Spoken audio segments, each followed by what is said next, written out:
एक cheat day म्हणून एक आलेला आहे मध्ये, असा एक कन्सेप्ट आले की ते विचारायचं होतं. आठवडाभर तुम्ही व्यवस्थित डाएट करता आणि एखादा दिवस चीट डे म्हणून देतात. तर ही ऍक्च्युअली कन्सेप्ट कशी आहे की ही कन्सेप्ट आहे जी लोक कम्पीट करतात, जी ॲथलीट आहेत, जी जवळजवळ 6-6 महिने वर्षभर तुम्ही पूर्ण स्ट्रिक्ट डाएटवर आहे. अच्छा.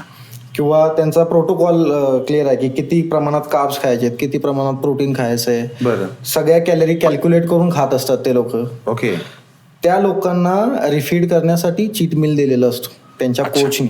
मग ही कन्सेप्ट अशी पुढे गेली आहे, ज्यांना गरज नाही आहे ते पण संडे आला हा माझा चीट डे आहे, ऑलरेडी ते 8 दिवस चीट करत असतात. बरोबर आहे. आणि संडेला एक्स्ट्रा मिल म्हणून बाहेर Extra cheat करतात. Extra cheat. कन्सेप्ट चुकीची आहे. म्हणजे बरोबर आहे. कोणासाठी आहे आणि कोण वापरते हो.